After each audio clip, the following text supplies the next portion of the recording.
En septiembre de 2008, el mundo se detuvo. El cuarto banco de inversión más grande de Estados Unidos, con más de 150 años de historia, colapsó en cuestión de días.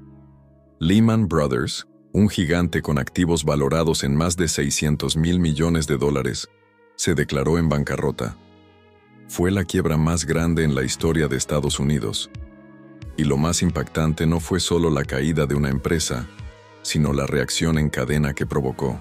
Esa bancarrota se convirtió en el detonante de la peor crisis financiera desde la Gran Depresión de 1929, una crisis que dejó a millones de personas sin empleo, sin casas, sin ahorros. ¿Cómo pudo un banco tan poderoso hundirse tan rápido? ¿Qué decisiones lo llevaron de la cima de Wall Street al colapso más humillante de la historia? Y lo más importante, ¿qué podemos aprender nosotros, hoy, de este desastre financiero que aún marca la economía mundial?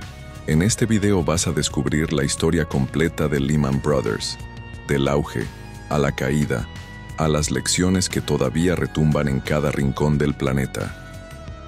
Lo que vas a escuchar no es solo la historia de un banco, es la historia de cómo el exceso de confianza, la avaricia y las malas decisiones pueden destruir no solo a una empresa, sino poner de rodillas a todo un sistema económico. Al final de este video, vas a entender cómo Lehman Brothers pasó de ser un banco familiar fundado en el siglo XIX a convertirse en un gigante global.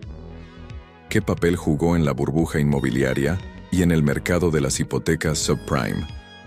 Cómo el colapso del 15 de septiembre de 2008 desató un efecto dominó que hundió a bancos, empresas y familias en todo el mundo. Las consecuencias que todavía sentimos hoy, más de una década después. Y las lecciones que cada empresario, inversor y ciudadano debería recordar para no repetir esta historia. Lehman Brothers nació en 1850, en Montgomery, Alabama. 3 hermanos alemanes, inmigrantes judíos, Henry, Emanuel y Meyer Lehman, empezaron con un negocio modesto, una tienda de bienes secos. Al poco tiempo, comenzaron a aceptar algodón como pago, un cultivo que en el sur de Estados Unidos era oro puro. Ese pequeño detalle marcó su destino. Pasaron de comerciantes a intermediarios del algodón, y de ahí a banqueros. El algodón era la sangre de la economía sureña, y Lehman Brothers supo aprovecharlo. En pocas décadas, los hermanos se trasladaron a Nueva York, el corazón financiero del país, y su empresa se convirtió en un jugador importante en Wall Street. Durante más de un siglo, Lehman Brothers sobrevivió a guerras, depresiones y crisis. Financió ferrocarriles en el siglo XIX, respaldó la expansión de empresas industriales en el siglo XX y poco a poco se convirtió en un símbolo de estabilidad y de poder financiero. Para 2008, Lehman Brothers tenía más de 26.000 empleados en todo el mundo y activos por más de $600.000 millones. Un coloso, un titán, una institución que parecía inmortal. Pero como siempre en estas historias, la semilla de la destrucción ya estaba sembrada. En el corazón de la caída de Lehman Brothers estuvo un juego financiero que, durante un tiempo, pareció brillante, pero que en realidad era una bomba de tiempo disfrazada de oro. Las hipotecas subprime. En Estados Unidos, ser propietario de una casa no era solo una necesidad, era parte del sueño americano. Tener una casa significaba estabilidad, éxito, pertenencia. Durante décadas, los bancos otorgaban préstamos hipotecarios a familias con historial crediticio sólido y capacidad comprobada de pago. Pero en los años 90 y 2000, algo cambió. Las tasas de interés bajaron, los precios de las viviendas comenzaron a subir sin parar, y los políticos presionaban para que más estadounidenses pudieran tener acceso a una casa. Esa combinación creó el caldo de cultivo perfecto para un mercado hipotecario desenfrenado. Las hipotecas subprime eran préstamos de alto riesgo otorgados a personas con mal historial crediticio o ingresos inestables. En condiciones normales, ningún banco sensato les habría prestado dinero para comprar una casa, pero había una trampa. Los bancos ofrecían tasas iniciales bajas, conocidas como teaser rates, que luego subían después de unos años. El mensaje era tentador.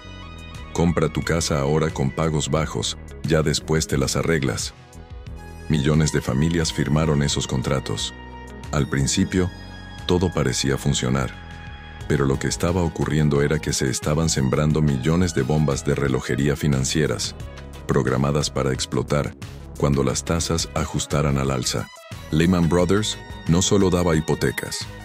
Había encontrado una forma de multiplicar las ganancias. Compraba paquetes de hipotecas de diferentes bancos y las convertía en productos financieros complejos llamados CDOs, Collateralized Debt Obligations. La idea era así.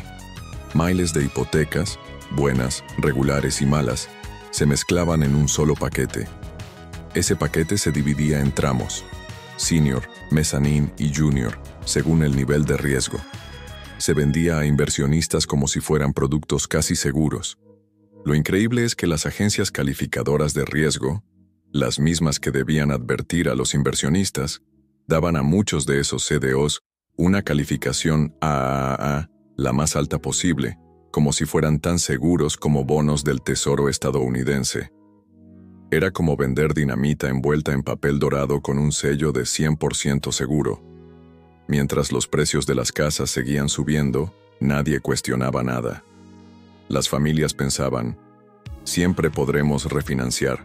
Los bancos pensaban, siempre podremos recuperar la casa, que cada vez vale más.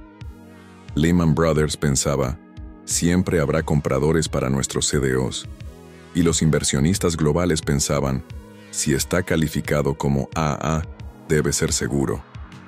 En el año 2006, Lehman era el mayor suscriptor de títulos respaldados por hipotecas en Wall Street.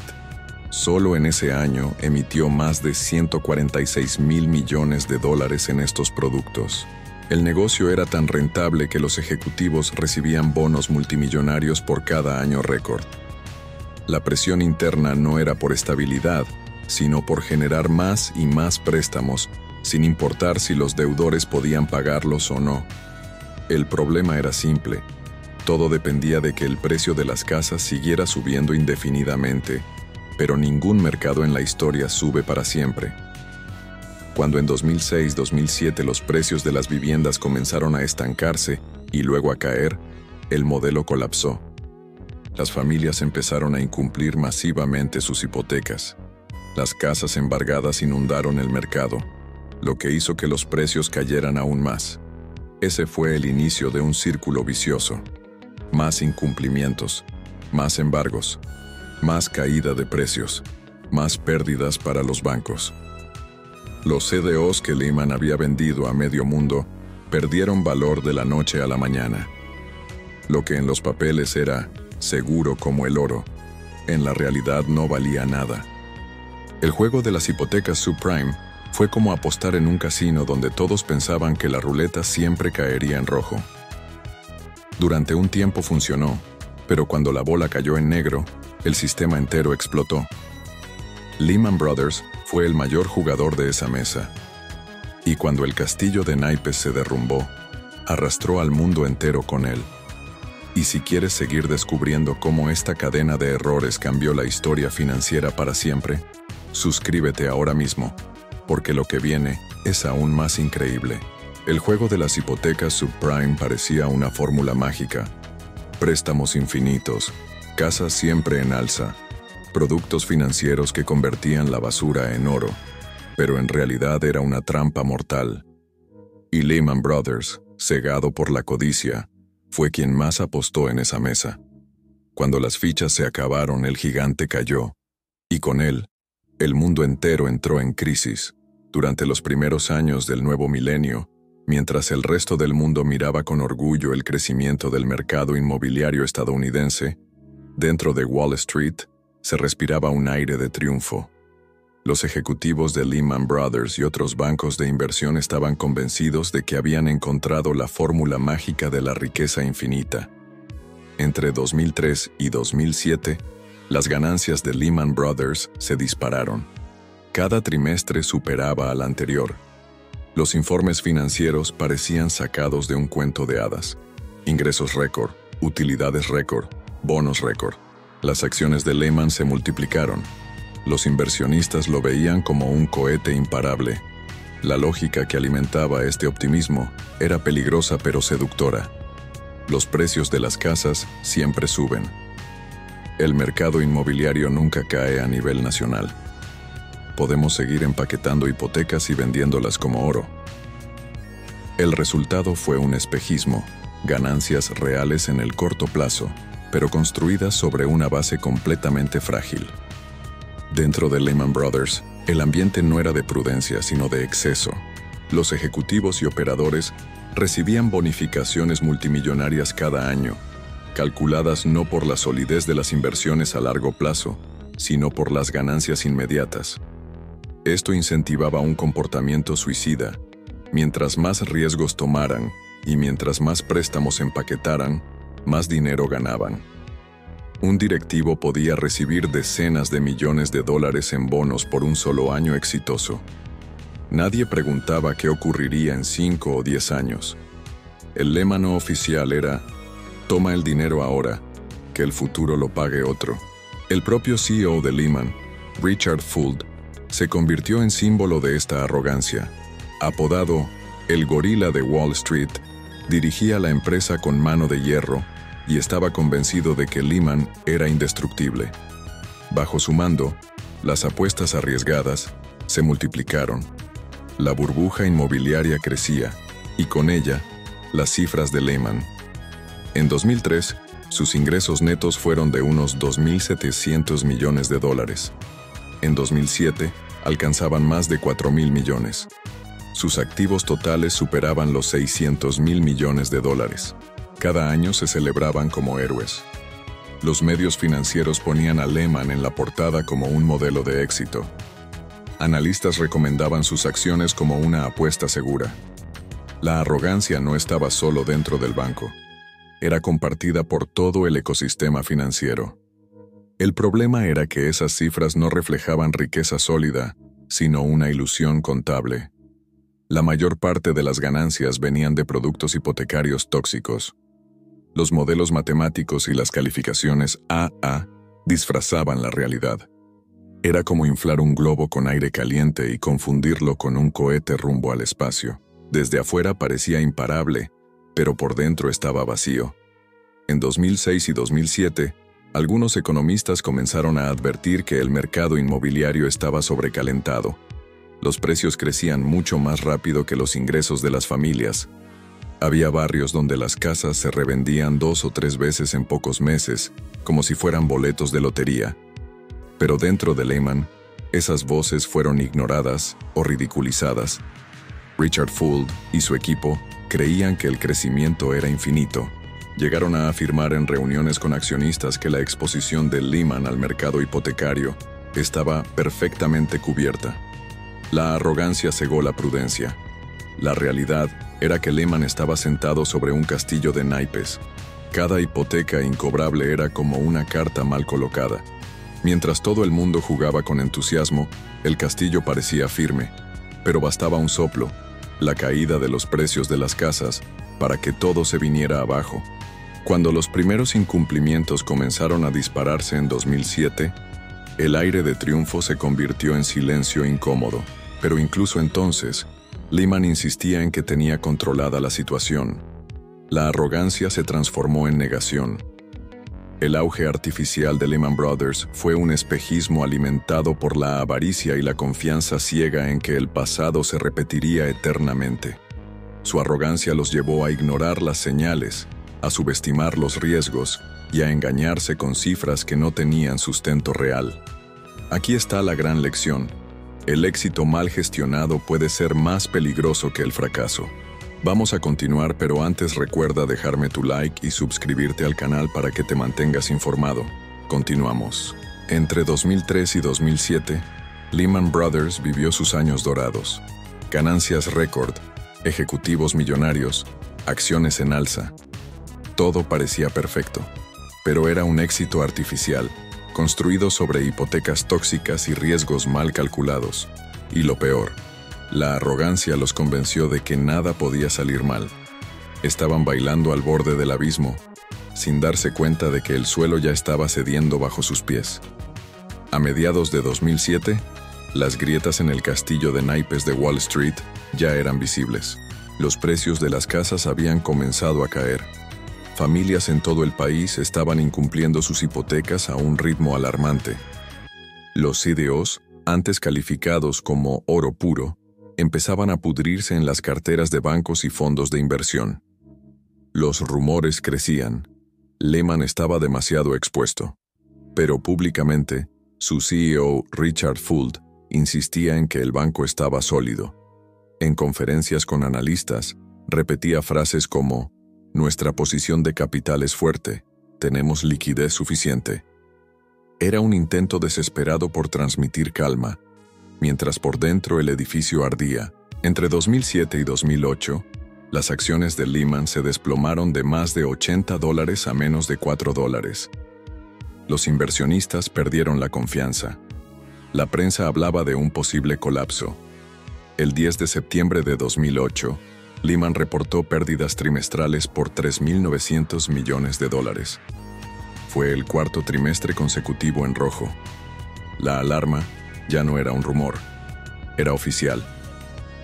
Ese mismo día, Fuld intentó calmar a los empleados con un discurso interno. «El mercado nos está castigando injustamente. Aguanten que vamos a salir de esta». Pero muchos ya no le creían. El viernes 12 de septiembre de 2008, el gobierno de Estados Unidos convocó a los principales banqueros a una reunión de emergencia en la Reserva Federal de Nueva York. La misión: salvar a Lehman Brothers. En la sala estaban los CEOs de Goldman Sachs, Morgan Stanley, JP Morgan, Bank of America. Todos sabían que si Lehman caía, podía arrastrar a todo el sistema. Se intentaron varias salidas. Barclays mostró interés en comprar Lehman. También se habló con Bank of America. Pero había un problema. Nadie quería quedarse con los activos tóxicos que Lehman tenía escondidos en sus libros. El agujero era demasiado grande. El gobierno, que semanas antes había rescatado a Bear Stearns, esta vez decidió no intervenir.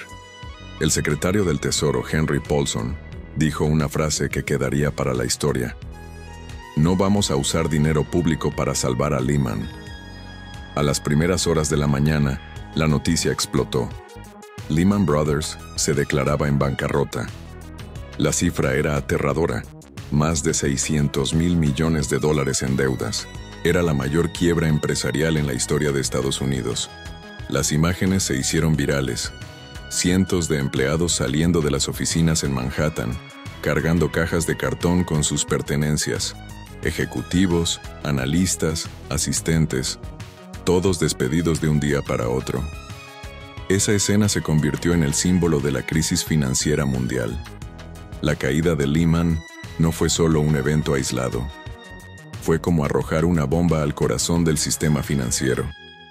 Los mercados bursátiles mundiales colapsaron. El Dow Jones cayó más de 500 puntos en un solo día. Bancos europeos como UBS y Deutsche Bank reportaron pérdidas millonarias por su exposición a Lehman. Fondos de inversión congelaron retiros.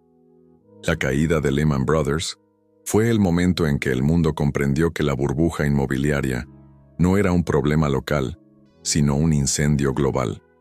Fue la prueba de que incluso las instituciones más antiguas y respetadas podían caer si su modelo estaba construido sobre riesgos mal gestionados. El 15 de septiembre de 2008 será recordado como el día en que la avaricia, la arrogancia y el exceso destruyeron a un gigante de 158 años de historia. El día en que Lehman Brothers cayó, el mundo entero tembló. Y su eco todavía resuena en cada crisis financiera que vivimos hoy. Y aquí está la lección. La confianza es el recurso más valioso en finanzas. Cuando se pierde, no hay rescate que la devuelva. 26,000 empleados se quedaron sin trabajo. Inversionistas perdieron más de $46,000 millones en valor de mercado. Los acreedores quedaron atrapados en una de las liquidaciones más complejas de la historia. El colapso de Lehman fue tan grande que aún hoy, más de una década después, sigue siendo estudiado como el ejemplo perfecto de cómo un gigante puede arrastrar al mundo entero al abismo. Imagina este contraste. En 2007, Richard Fuld sube al escenario en Wall Street para anunciar ganancias récord. Lo aplauden como un genio. En 2008, empleados comunes de Lehman salen por la puerta principal con lágrimas en los ojos y cajas en la mano. Del lujo y la arrogancia, al colapso y la humillación. El mercado de crédito se paralizó. Empresas grandes y pequeñas dejaron de tener acceso a financiamiento. En cuestión de semanas, millones de personas en todo el mundo perdieron empleos, ahorros y casas. Cuando Lehman Brothers cayó el 15 de septiembre de 2008, muchos en Wall Street pensaron que sería un golpe fuerte, pero localizado. Estaban equivocados. El derrumbe de Lehman fue la piedra que cayó en un lago tranquilo y creó ondas que llegaron a cada rincón del planeta. El sistema financiero mundial estaba interconectado como nunca antes. Los productos hipotecarios tóxicos que Lehman había empaquetado se encontraban en bancos europeos, en fondos de pensiones en Asia, en aseguradoras en América Latina. No era solo un problema estadounidense, era una crisis global. Los días posteriores al colapso fueron un baño de sangre en las bolsas de valores. El Dow Jones perdió más de 500 puntos el mismo día de la quiebra, su peor caída desde los atentados del 11 de septiembre de 2001. Las bolsas europeas y asiáticas también se desplomaron en cadena. En cuestión de semanas, se evaporaron billones de dólares en valor de mercado. Inversionistas de todo el mundo vieron cómo sus ahorros de vida se reducían a la mitad. Fondos de pensiones que habían invertido en productos supuestamente seguros perdieron fortunas. El golpe más devastador fue el congelamiento del crédito. Los bancos dejaron de prestarse dinero entre ellos porque ya nadie confiaba en nadie. Si Lehman, con 158 años de historia, había colapsado de un día para otro, ¿quién podía garantizar que el próximo no sería Morgan Stanley, Citigroup o incluso Goldman Sachs? Las empresas que dependían de líneas de crédito para pagar nóminas, comprar insumos o expandirse, quedaron paralizadas. Negocios sanos comenzaron a cerrar simplemente porque no podían acceder a financiamiento. Las consecuencias llegaron al ciudadano común. En Estados Unidos, millones de familias no pudieron pagar sus hipotecas. Los bancos ejecutaron embargos masivos, creando barrios fantasmas con casas vacías y abandonadas. Entre 2007 y 2010, más de 6 millones de hogares fueron embargados. El desempleo en pasó del 5% al 10% en menos de 2 años. La crisis no fue un titular lejano, fue gente real perdiendo sus casas, sus trabajos, sus ahorros y, en muchos casos, su dignidad. Europa se vio gravemente afectada. Bancos como UBS, Suiza, Royal Bank of Scotland, Reino Unido, y Deutsche Bank, Alemania, reportaron pérdidas millonarias. En Islandia, todo el sistema bancario colapsó. El país literalmente quebró y tuvo que ser rescatado por el FMI. España, Irlanda y Grecia sufrieron burbujas inmobiliarias similares que explotaron con fuerza. En Asia, los fondos soberanos que habían comprado productos de Lehman vieron evaporarse miles de millones. Japón y China tuvieron que intervenir sus mercados para evitar un pánico mayor. Tras dejar caer a Lehman, el gobierno de no tuvo más opción que intervenir para salvar al resto del sistema. AIG, la aseguradora más grande del mundo, recibió un rescate de $182 mil millones.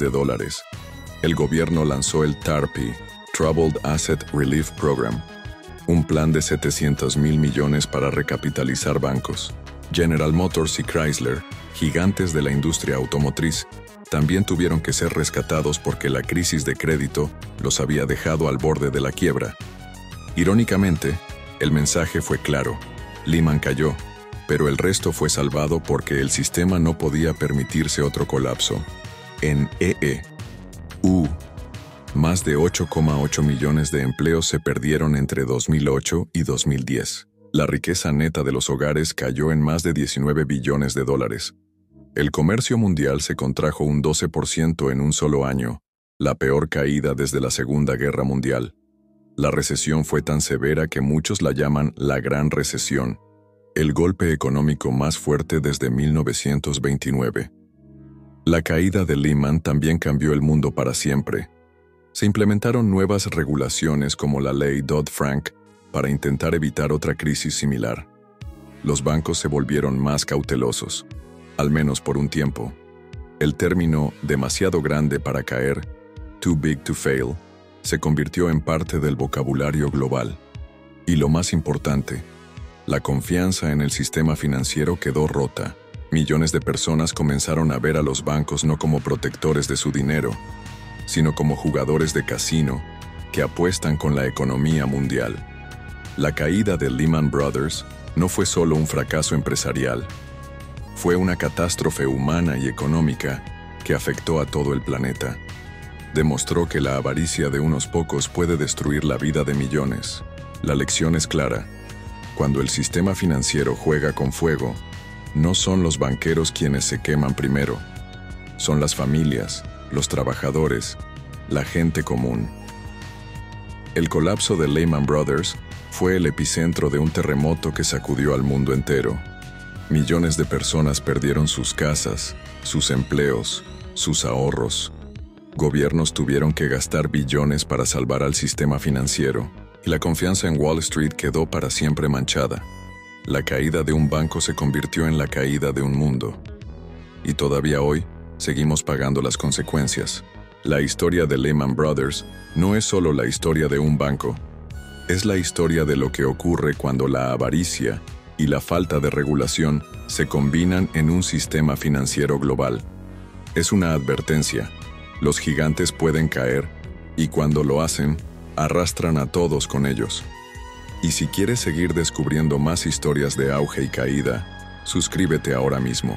Aquí seguimos contando cómo empresas que parecían indestructibles terminaron convertidas en polvo.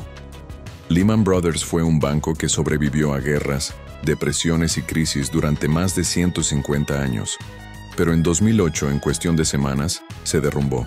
Su caída nos recuerda que, en los negocios y en la vida, no importa lo grande que seas. Si construyes sobre arena, tarde o temprano todo se viene abajo.